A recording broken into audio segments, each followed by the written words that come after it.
to The Boring and the Brilliant, the podcast that makes investing simple, fun, and totally hype-free.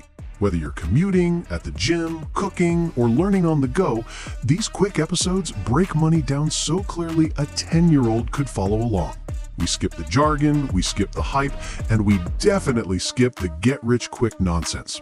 And just a reminder, we're not financial advisors, just two guys who've invested for decades and want to help you avoid the mistakes we made. If you're ready for real talk, simple explanations, and a few laughs, hit follow.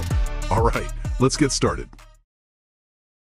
George, people hear bonds and instantly fall asleep. Let's wake them up. What is a bond? All right, simplest version. A bond is an IOU wearing a suit. You give someone money, usually a government or a big company, and they promise to pay you back with interest. So basically, you lend them money, they pay you rent on that money. Exactly. And the rent is your interest. And here's the key difference.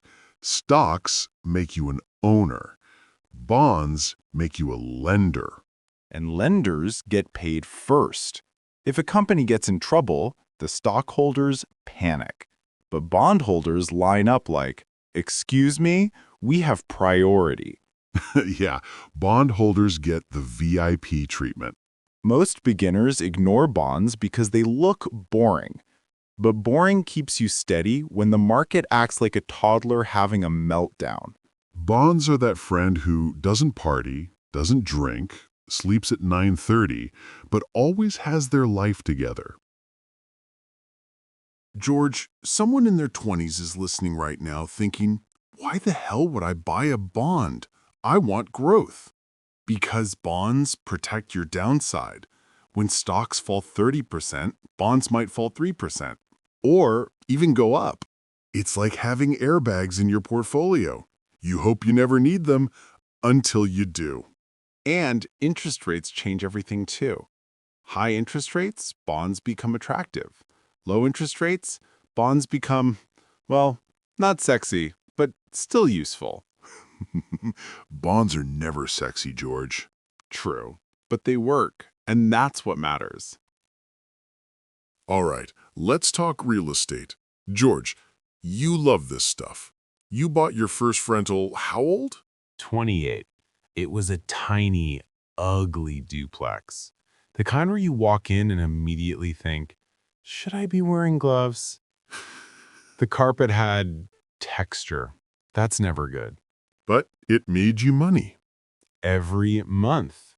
And that's what beginners don't realize. The ugly properties often make more money than the pretty ones. Pretty houses drain your wallet. Ugly ones pay the bills. Because real estate pays you in two main ways. Cash flow, the rent that hits your account every month, and appreciation, the property value creeping up while you sleep. And sometimes a third, tax benefits. Yup. Depreciation, deductions, repairs, interest write-offs. People don't realize real estate lets you make money and then tell the government you didn't make money. Legal wizardry. Exactly. But here's the part beginners really don't know. Real estate is one of the only investments where you can use other people's money to buy the asset. Banks call it leverage. I call it thank you for the 30-year partnership, Mr. Bank. You put down, say, 20%. The bank gives you the other 80%, and your tenant pays the mortgage for you. That's the part that blew my mind. You buy something and someone else helps you pay for it. Right. Stocks don't do that. Crypto definitely doesn't do that. My duplex did that. But beginners also don't realize the hidden costs. Property manager fees, insurance, council rates, maintenance, vacancies, the shower breaking at 2 a.m. happened twice. It's still worth it, but it's not free money. And it's grown-up monopoly. You buy property, people pay you rent, and you use that rent to buy more property. But monopoly doesn't tell you the real rule. Banks love boring, responsible investors. The more boring your finances look, stable job, low debt, good savings, the more they'll lend you. That's how you scale. And eventually, And eventually, you own enough houses to win the game. Not because you bought mansions, but because you bought boring properties consistently. you're basically the king of boring but rich. Okay, let's be honest. Beginners mess up a lot in real estate. Oh, absolutely. First mistake, thinking every property is an investment. No, some are money pits. If the numbers don't work, the property isn't charming, it's a liability with a front door. Second mistake, buying with emotion instead of math. They walk in like, oh, I love the kitchen. Meanwhile, the cash flow is screaming, run! Yep. If your calculator says no, your heart doesn't get to vote. Exactly. Third mistake, ignoring maintenance. Roofs don't last forever. Water heaters don't last forever.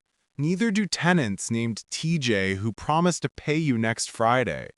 If a tenant says, trust me, you're already in trouble. That's code for you will never see this money again. Facts. And beginners also forget things like vacancies happen, repairs aren't optional, property managers take a cut, lending rules change, and the bank doesn't care that rent is coming next week. Another mistake, thinking cash flow is the only thing that matters. Sometimes the best long-term properties have terrible short-term returns, but they're in growing areas with rising wages and rising demand. Exactly. Beginners look at a deal like, this one gives me $80 a month. I'm rich.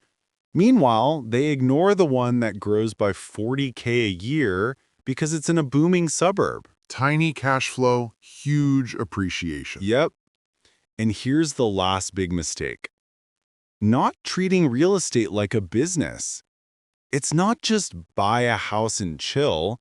You need systems, budgets, a buffer, a plan for tenants leaving, things breaking, rates going up. Because done wrong, real estate is stress, surprises, and spreadsheets you cry into. But done right, real estate is one of the most reliable wealth builders ever. It's slow, steady, boring, and life-changing. All right, let's wrap this into one simple idea. Diversification. Yep. People think diversification is some fancy Wall Street term, but it's really just don't let one bad decision ruin your entire life. Exactly. The whole point of bonds and real estate is to balance your portfolio. Stocks grow fast. They're the rocket ship. Bonds protect you. They're the seatbelt. Real estate pays you. That's the engine quietly humming in the background, sending you monthly rent. 3 different engines powering one financial future. And most beginners don't realize you don't want your whole portfolio doing the same thing at the same time. If everything is booming together, it can crash together. Diversification means something is always working when something else isn't. Like a band. If the guitarist crashes and burns, the drummer better keep going. Exactly.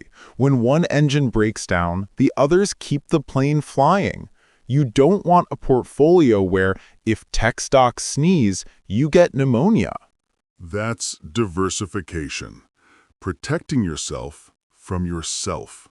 It's the financial version of child-proofing your own house. And it's the closest thing to a secret sauce in investing. Not trying to be perfect, just trying not to be fragile. George, give them one example from your portfolio where boring investing saved you. 2018. People forget that year was rough. Tech dropped, crypto exploded, then imploded. Everyone was panicking. My stocks tanked. It felt like somebody unplugged the market. But here's the part beginners don't see. My bonds just sat there, calm, steady, boring. And my real estate still sent rent money every month like nothing had happened. Tenants don't care about the stock market. They just need a place to live. Without those two boring pillars, I would have panicked. I would have sold at the bottom like everyone else. But the cash flow kept me grounded. It reminded me, this isn't the end. It's a cycle. Same for me in 2008. The stock market was literally milking. People were watching their retirement accounts disappear, but my rental properties, every single one, still paid rent. Not full, not perfect, but consistent. Those rent checks, honestly, they kept me sane. They were like a message saying, you're gonna be fine, just hold. Exactly. That's what boring investing does. It doesn't make you rich overnight. It stops you from making dumb, emotional moves when everything feels like it's falling apart. Boring is the shock absorber of your portfolio. And most people only appreciate shock absorbers after they hit a pothole the size of a crater. All right, listeners, your turn. What's one boring investment you actually feel drawn to now? Bonds? Real estate? Something else? Tell us in the comments. We want to hear it. And if you missed episodes 1 to 4, go check those out. They'll give you the foundation this stuff builds on. All right, this was fun. Let's get out of here. See you in episode 6.